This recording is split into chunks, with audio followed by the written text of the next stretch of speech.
así, que traduce la definición de trabajo mecánico. Y acá voy a añadir algo. Como la fuerza se mide en kilogramos fuerza dentro de la modalidad que estamos usando, en lo que a unidades se refiere, y la distancia se mide en metro, entonces nuestra unidad de trabajo mecánico va a ser el kilogramo fuerza por metro.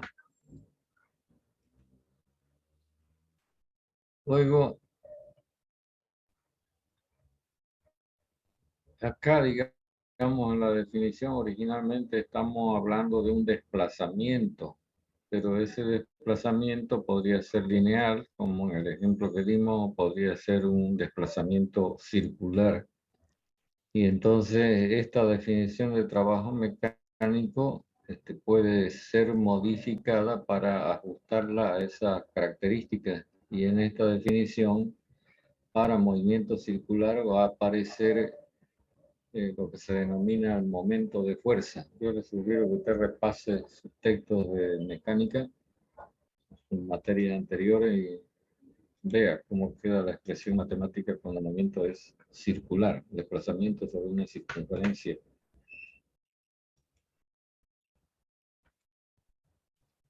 Entonces, fíjese, si este es un recipiente hermético y rígido,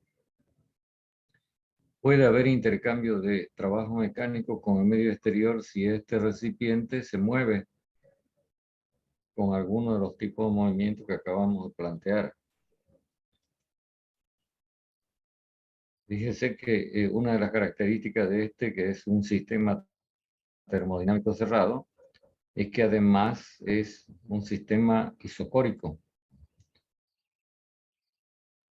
Pero también sin que se mueva, estando en el mismo sitio, se puede provocar un intercambio de trabajo mecánico con un dispositivo como este, que atraviesa la pared del recipiente y termina en un elemento que tiene paletas. Entonces, cuando usted lo hace girar, lo que está haciendo es en realidad transmitirle al sistema termodinámico desde el medio exterior, con un motorcito, por ejemplo, trabajo mecánico. Para que usted tenga mejor visión de la cosa, piense en una licuadora. ¿Me entiende lo que digo, verdad? Sí, ingeniero. Ya. Tanto en el primer caso del movimiento de desplazamiento, de traslación, de rotación, y en este otro caso, estamos planteando como, digamos, ejemplo particular que el sistema sea, además de cerrado, isocórico.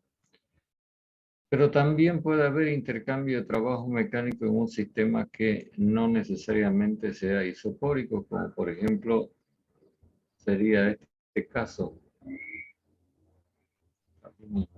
Salió fea, pero ¿qué es lo que tenemos dibujado acá?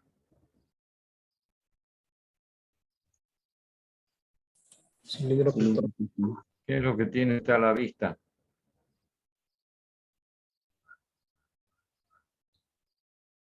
¿Cómo se llama este dispositivo? Cilindro pistón. Cilindro pistón, que va a ser un elemento que va a aparecer seguramente en muchos problemas que usted va a trabajar en la parte práctica. Entonces, supongamos que el contenido, una cierta masa de algún fluido, sea considerado como sistema termodinámico, también es un sistema cerrado, pero en este caso, el sistema cerrado es susceptible de, por algún motivo, expandirse o comprimirse, ¿cierto? Entonces voy a poner como ejemplo el caso en que se rompa el equilibrio empujando el pistón hacia abajo y entonces tuviéramos una fuerza F total que actúa de arriba hacia abajo. Y que por ese motivo, al vencer a la fuerza que se opone, que es provocada por la presión del sistema actuando sobre el área del pistón, el pistón experimenta un desplazamiento, lo llamamos dx. Entonces, en este caso están los dos elementos que se requieren para la existencia de trabajo mecánico, fuerza y desplazamiento. Lo que habría en este caso que identificar es cuánto vale el ángulo alfa, de acuerdo con la definición. Y repito, para que usted lo tenga presente, el ángulo alfa es formado por la dirección de la fuerza y la dirección del movimiento. Ambos en este caso son verticales, ¿no? Entonces, ¿cuánto vale alfa? ¿De cuántos grados es el ángulo alfa? ¿Ah? Digan. Cero. 0. Y el coseno de 0 es 1. 1. Bueno, voy a ir anotando cosas. Primero que para que haya una compresión como la que estamos planteando, tiene que ser F mayor que P por A. Primera cosa. De esta manera es que se crea el desequilibrio que produce la compresión. En segundo lugar, significa que se pone en juego una cierta cantidad de trabajo mecánico que va a ser igual a esta fuerza F, que es la que trabaja por diferencial de X, porque el coseno es 1, al ser el ángulo 0, ¿verdad? El coseno de 0 es 1. Y añadimos un ingrediente más, que lógicamente te lo vuelve teórico al asunto, y es que el proceso de compresión sea cuasi equilibrio. ¿Qué significa esto? Cuasi. ¿Cuál es la traducción de esto? Si lo que provoca el fenómeno de compresión es esta diferencia o este desequilibrio de fuerza, entonces lo que estamos planteando al asumir que el proceso es cuasi equilibrio es que esta diferencia es infinitamente pequeña. De tal manera que en términos prácticos podríamos decir que P por A es prácticamente igual que F. Vamos a al revés, pero no importa, que F es igual que P por A. Y entonces el trabajo mecánico bajo esta consideración sería igual a P por A por dx. Ahora fíjese en el esquema que tenemos a la izquierda que en realidad esto es, teniendo en cuenta que A es el área del pistón, esto A por dx es en realidad el cambio de volumen que experimenta el sistema durante el proceso, que en este caso, ¿qué signo tiene? ¿Qué signo tiene el diferencial del volumen total del sistema? Si el volumen disminuye, ¿qué signo va a tener este diferencial? Negativo. Negativo. Y entonces esto daría lugar a que nosotros podamos afirmar de que en principio, y después lo vamos a rematar, el trabajo mecánico de una compresión en un sistema cerrado tiene signo negativo y es igual, en realidad, lo voy a anotar con rojo, al producto de P por diferencial de B.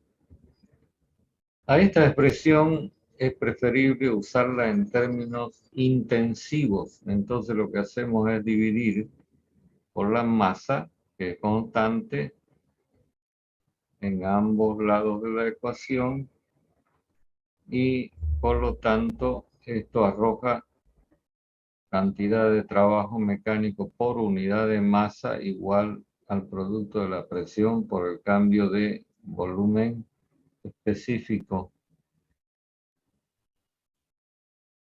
Mientras sea posible, se les recomienda usar a las expresiones matemáticas o a las cantidades en general en términos intensivos, es decir, por unidad de masa, mientras sea posible. Esto ayuda a simplificar las cosas. Bueno, quiero saber si hasta ahí está la cosa entendida.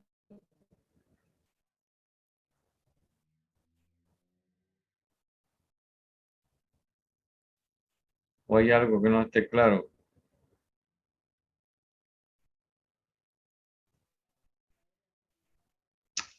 Les recuerdo que todos los valores de presión que estemos usando en todos los cálculos son valores absolutos. Ya lo dijimos esto cuando conversamos sobre las tablas y cuando hablamos sobre la presión. Entonces, si por ahí en algún ejercicio se le diera a usted una presión relativa, una presión manométrica o una presión vacuométrica, usted la tiene que traducir a un valor absoluto para poder hacer las cuentas. Si no, estaría cometiendo error.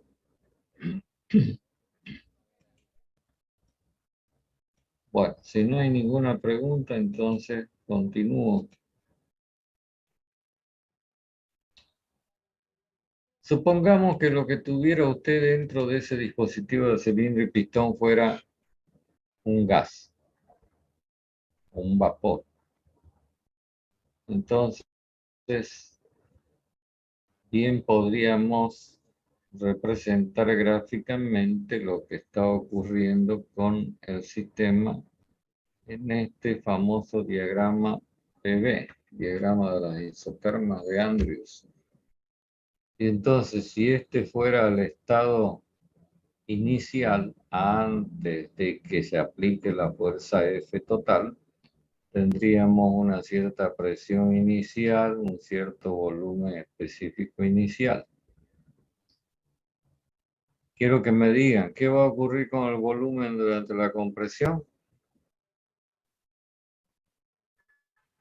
Estoy hablando va a disminuir. Entonces, digamos que se alcanza este volumen específico final.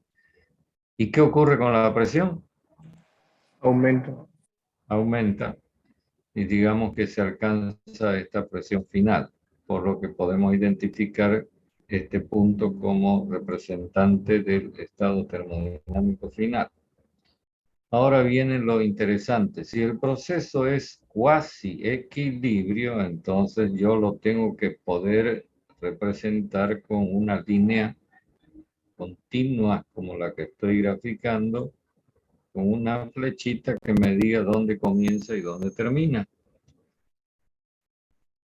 En realidad, esta línea puede ser traducida en forma analítica por una función matemática del tipo P igual a F de B, ¿cierto? Porque estoy conociendo en cada punto de esta línea cuánto vale la presión, cuánto vale el volumen.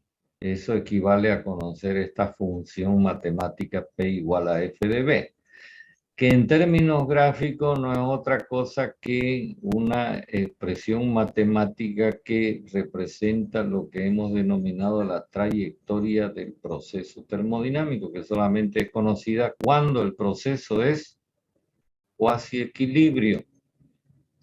Entonces, si durante este proceso de compresión yo quiero determinar la cantidad de trabajo mecánico en juego, entonces apelo a esta ecuación y lo que tengo que hacer es resolver esta integral entre el estado inicial y el estado final, ¿cierto? Y acá es donde aparece la importancia de esta función matemática, porque para poder resolver esta integral yo tengo que reemplazar P por F de B, si es que P depende de B, y luego integrar. Interpretando gráficamente esta integral en el diagrama PV, resulta que no es ni más ni menos que esto que ahora estoy mostrando, lo que quiere decir que esta área representa el trabajo mecánico puesto en juego, en este caso particular, durante el proceso de compresión. Entonces, como algo ya que lo tenemos que asimilar. En el diagrama PV, el área por debajo de un proceso cuasi equilibrio, cualquiera que sea, representa el trabajo mecánico intercambiado por el sistema con el medio exterior. Y recalco que estamos hablando de un sistema termodinámico cerrado. ¿Está claro lo que he dicho?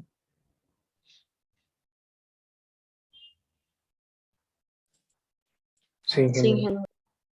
Ya, y para que no se me vaya a olvidar, si queremos darle un signo a este trabajo mecánico, lo podemos hacer usando una regla gráfica, aunque ya sabemos que el signo es negativo, ¿verdad?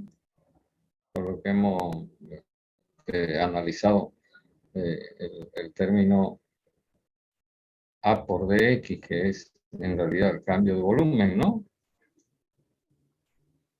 Experimenta el sistema. Entonces, la regla gráfica consiste en lo siguiente. Yo encierro el área que está sombreada siguiendo el sentido de la transformación, así.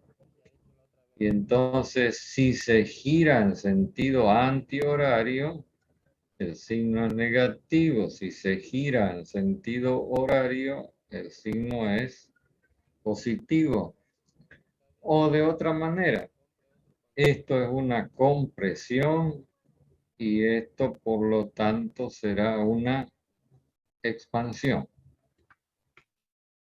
Entonces estas cosas hay que tenerlas muy bien grabadas en la cabeza para cuando usted esté resolviendo sus problemas. A ver, quisiera escucharlo si es que está la cosa clara o hace falta algo más.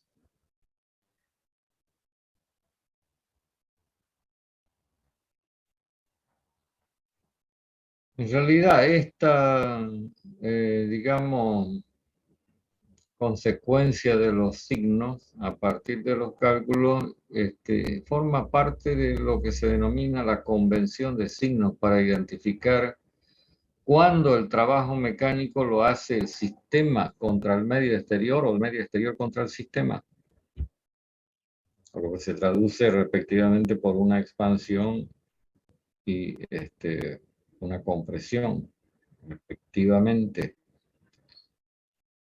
Pero también debemos trabajar con los signos adecuados para identificar lo que ocurre con el calor, cosa que creo que no la mencionamos antes, pero que forma parte de esto que denominamos convención de signos. Por ejemplo, si durante la compresión el sistema cede calor al medio exterior, lo que estoy marcando acá en el esquema del dispositivo del cilindro y pistón, este calor cedido va a recibir una identificación por el signo negativo.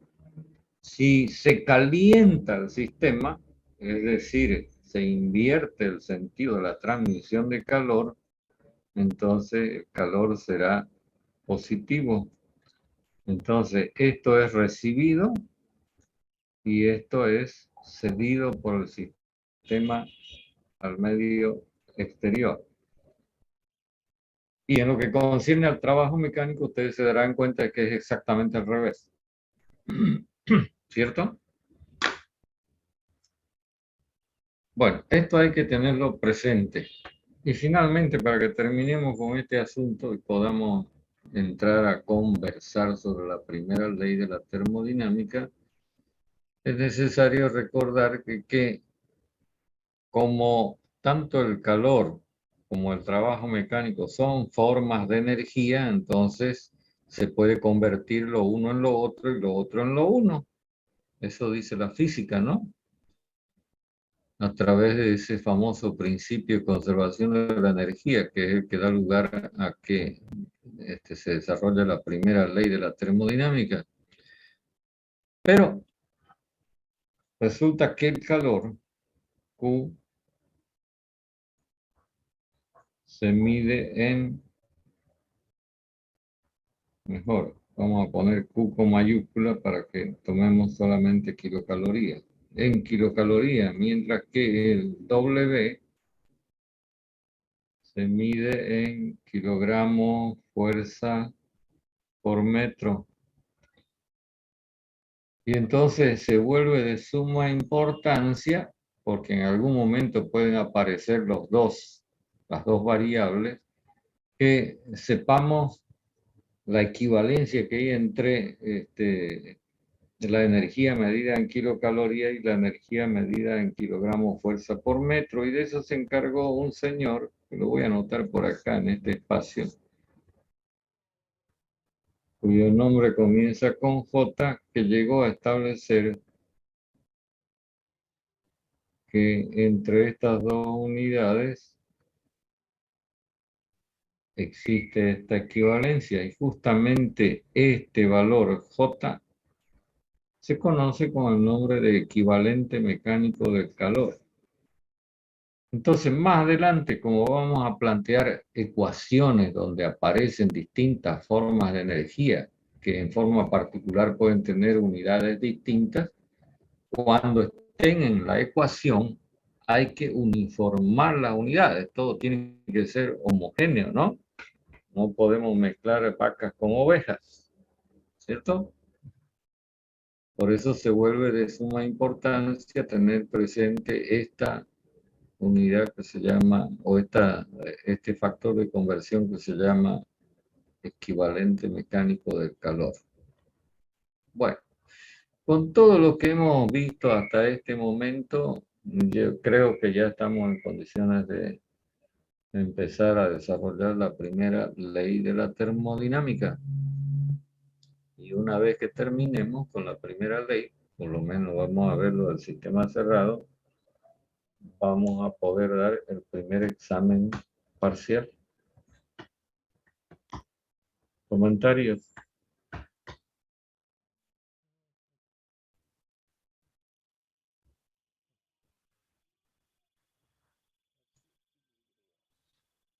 ¿Está todo claro? ¿Están todos conformes? ¿Están todos contentos? Quisiera escucharlo. Son casi 50 y parece ninguno. Está claro, negro. Ok, entonces, borrón y cuenta nueva.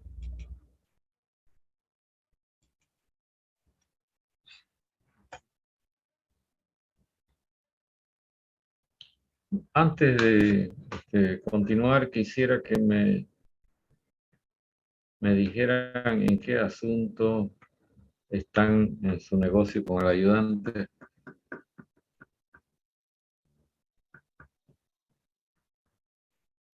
¿Qué han estado viendo en la ayudantía?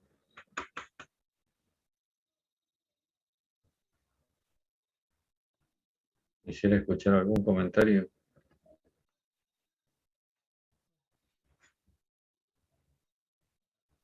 Ya hemos estado resolviendo así un poco sobre el ejercicio con la primera ley. Bueno, entonces podemos ir rápido. Ok. A mí lo que me interesa es un poco, digamos, plantear la teoría de lo que ustedes usan después para hacer cálculos, ¿no? Y esto permite que uno tenga claridad, digamos, en las formulaciones, sepa qué representa cada término y cómo hay que manejarlo para poder hacer bien las cosas. Entonces, el tema de la primera ley se inicia con algo que constituye un proceso termodinámico especial, que es algo así. Usted tiene un sistema termodinámico cerrado, porque todo lo que voy a decir es para un sistema cerrado, que experimenta un proceso así. ¿Qué es lo que está mirando usted en este momento? ¿Cómo se llama este tipo de proceso termodinámico que termina donde comienza? Ciclo. un ciclo termodinámico. En este caso, ¿qué tipo de ciclo es? Se están mirando una línea continua. Entonces, dígame qué tipo de ciclo es. ¿Qué tipo de proceso termodinámico es? Ideal.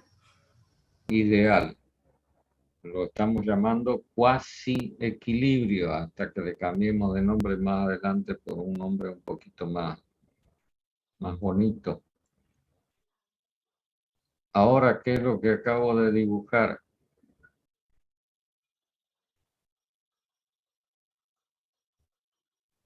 Un proceso real. Un proceso real. Trayectoria desconocida porque la línea no me dice por dónde va la cosa. Ok. Entonces, durante un ciclo termodinámico, en el que el sistema arranca desde un estado termodinámico y después de experimentar cosas vuelve al mismo estado termodinámico con las mismas características que tenía inicialmente, es posible que el sistema, por ejemplo, intercambie calor con el medio exterior, supongamos esta cantidad recibida, y que intercambie trabajo mecánico con el medio exterior. Por ejemplo, esta cantidad de trabajo mecánico cedida, ¿cierto? Como el sistema partió de una condición y volvió a ser igual al comienzo, significa que si recibió algo, en este caso en forma de calor, lo tiene que devolver al medio exterior y en este caso lo está devolviendo en forma de trabajo mecánico. Eso nos permite escribir una sencillita ecuación de balance, ¿no? Que me dice que todo el calor recibido es igual a todo el trabajo mecánico cedido, medido en las mismas unidades. En este caso hay que hacer la conversión usando el equivalente mecánico de calor. Esta expresión se puede sofisticar un poco más teniendo en cuenta que durante el ciclo pueden haber distintas etapas de intercambio de calor, distintas etapas de intercambio de trabajo mecánico, y eso queda expresado de la siguiente manera, con una expresión matemática que usted la va a encontrar en los textos, escrita así. ¿Qué símbolo es el que aparece antes del diferencial de calor y el diferencial de trabajo mecánico?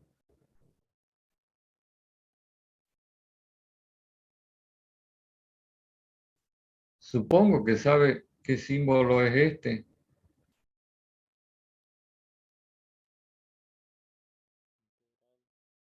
Integral.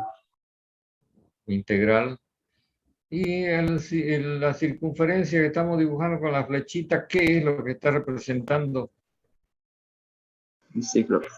Un ciclo. Y entonces lo que estamos diciendo es que la integral cíclica de los diferenciales de calor, los diferenciales de calor igual a la integral cíclica del diferencial de trabajo mecánico. Dicho esto en palabras más simples, es así, que si se suman todos los intercambios de calor, positivos y o negativos que hubieran, estos tienen que ser igual a la suma de cambio de trabajo mecánico positivos y o negativos. Y esta expresión matemática corroborada por la experimentación, porque en algo se tiene que sustentar, constituye la primera ley de la termodinámica para un sistema cerrado experimentando un ciclo, sea este ciclo ideal o real, porque esto está apoyado en el principio de conservación de la energía.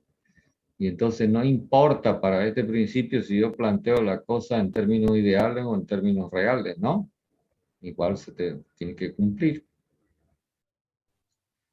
Entonces es algo muy sencillito, esto que estamos planteando. El siguiente paso es saber qué ocurre cuando el proceso termodinámico experimentado por este sistema cerrado ya no es cíclico, sino que comienza en un estado y termina en otro. Y entonces quiero preguntarles algo para ahorrar un poco de tiempo en el desarrollo de esto. ¿Ustedes tienen copia del texto Gordon? Se lo suministró el ayudante, me parece. Sí. ¿Sí o no? Sí, la tenemos, la segunda edición. Lo mandaron al grupo. Ya. ¿Cómo? Ya. Si no Lo han lo mandado. tienen,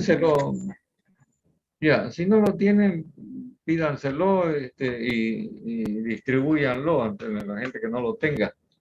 Esto para ahorrarme un poco de tiempo en el asunto de las demostraciones. Ya, en el caso de que, por ejemplo, tengamos un sistema cerrado cuyo proceso termodinámico puede ser representado, por ejemplo, o así, o así, y este sea un estado inicial y este otro sea un estado final, resulta que como no es un ciclo y hay intercambio durante el proceso, hay posibilidad de intercambio de calor, así como de trabajo mecánico, se llega a demostrar de que el intercambio de calor menos el intercambio de trabajo mecánico provoca en el sistema un cambio en su contenido energético.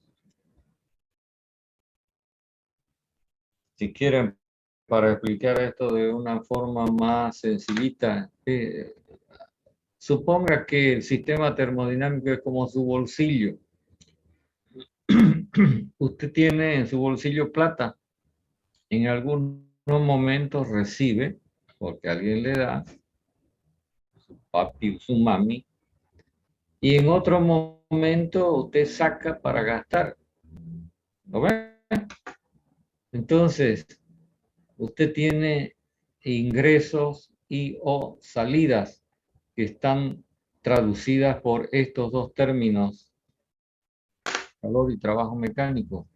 Y entonces, cuando estas cantidades no están siendo equilibradas, es decir, la cantidad que reciben no es igual a la cantidad que cede, entonces en el sistema se produce un cambio en términos energéticos. Eso es lo que me dice la ecuación.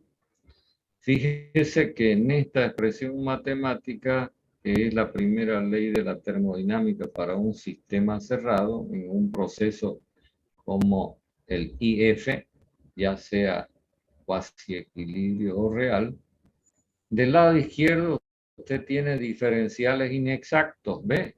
De Q y de W. Y del lado derecho tiene un diferencial exacto.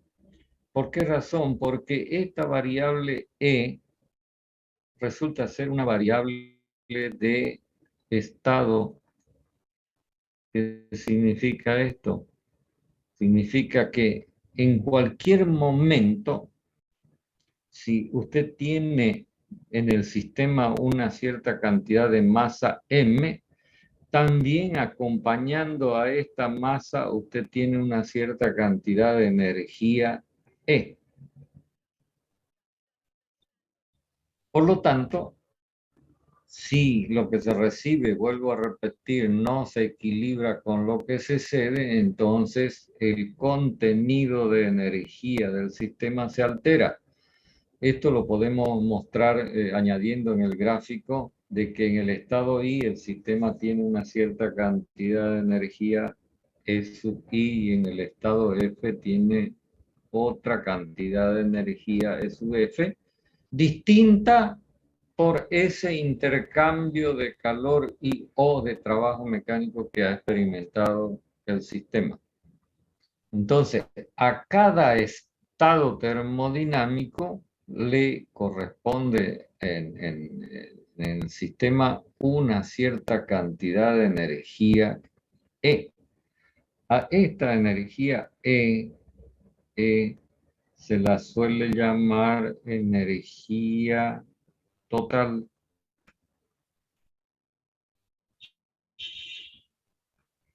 Y este apodo de total ya le está dando señales de que no se trata de una sola forma de energía, sino que son varias, y de eso nos vamos a encargar de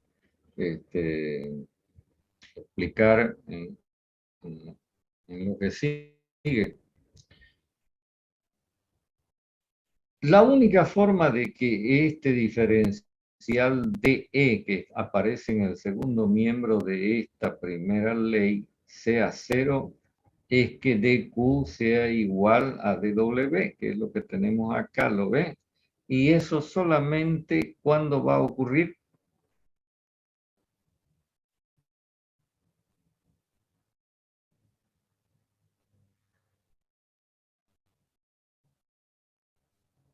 Ya lo dijimos antes.